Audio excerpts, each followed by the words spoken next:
Hey, what's up, everybody? Leanne Del Carpio here. Let's talk about fear. Here we are in the new year, and in this past week, I don't know about you, there's been a lot of people out sick. I've been getting notification after notification from my girls' schools about closings or restrictions with staff or students because of increasing numbers in the pandemic. Um, In-person meetings are pivoting to virtual again. Global matrixed organizations are changing their upcoming conferences. We're in the state of flux once again. And the sense of fear, the sense of overwhelm, the sense of the unknown, the sense of underlying pain, a certain density of energy, a heaviness of energy, and some triggering for people, anxiety, a sense of doubt, a sense of woundedness in some ways of like, oh my God, this is triggering ongoing kind of sense of pain.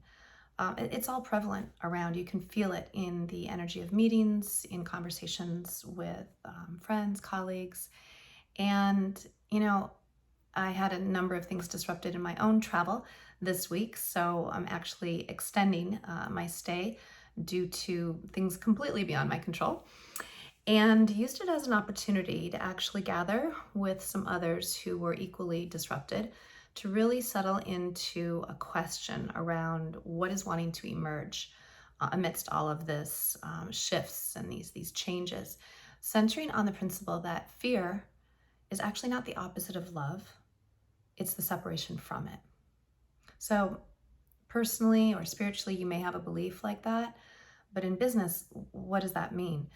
Well, oftentimes fear is described as the opposite of love, but if you think about it, true kind of expansive belief in possibilities, in expansiveness, in creating anew, no matter what it looks like is impossible at the moment. This is where creativity comes from. I mean, the unknown actually invites us into the question of what is wanting to emerge now. It doesn't always feel comfortable, right? But that sense of order, of possibilities coming out of disorder, that is congruent with more expansive, open-hearted exploration, connection with others for creative juices flowing. We give compassionately, generosity of spirit to one another, the benefit of the doubt. You can feel how that's different than constriction, fear, doubt, anxiety, trying to predict, trying to control, right? And so through my own experience this week, it's just been such a magical, magical time of reaffirming the importance of every disruption is an invitation into transformation if we let it.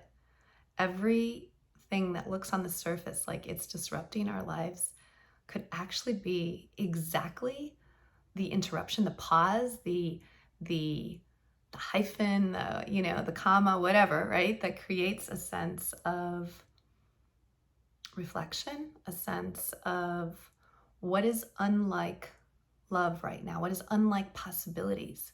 Because anything unlike love, anything unlike this sense of expansive possibilities, it's just like it's time for it to go. Anything unlike love must die.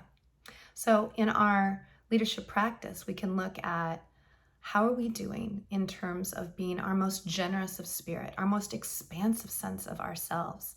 And sometimes that means facing into some difficult feedback.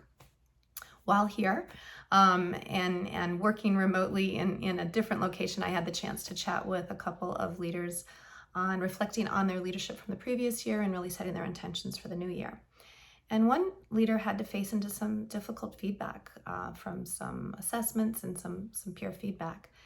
And it was really difficult to kind of acknowledge for herself where this behavior may be actually showing up. In fact, in the report, the feedback report, it was easy to kind of acknowledge, I can see this within myself. I'm not sure about this. And legitimately, we don't have any other feedback that correlates that, so we can kind of set that to the side. But there's one nugget here that I'm avoiding that I would like to reject, I would like to dismiss, I would like to disregard and say, this is not me, this is not part of my practice, this is not who I am or how I show up. And yet, when I look at the peer feedback, or I look at like what I'm noticing in my results, ooh, there's a little kernel of truth. And if it's that one thing that I actually face into and look at how I might be coming from constriction or judgment or lack of possibilities, like, no, this is not possible to change. My environment dictates that I have to be this way. My boss makes me be this way. Do you know my company? Come on. Like all these reasons that we give ourselves to not soften or expand, that might be exactly the thing that's necessary to transform from limitation into possibilities, from fear into love. And as I dialogued with this leader, it was so powerful because as we really excavated and got underneath it, we uncovered one thing that had to do with some forgiveness work, that on the other side of it is actually freedom. And, it strikes me that that's a really great question for all of us to really embrace as things continue to swirl in the external environment. Things are going to continue to get disrupted.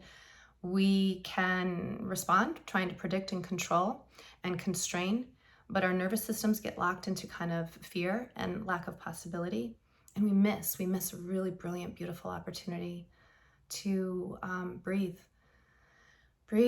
in that space of the unknown. We need the unknown to create a new. Examine where in my own leadership practice am I maybe unlike love, unlike expansiveness, unlike generosity of spirit, unlike compassion. And what if I dug into that one thing? What would be possible? What lies on the other side? Is it greater freedom? Is it greater joy? Is it greater peace? I don't know what it is for you, but that's my invitation for you this week. Where can you explore anything in your life and your leadership that's unlike love, and anything unlike it, toss it to the side. Look forward to your reflections.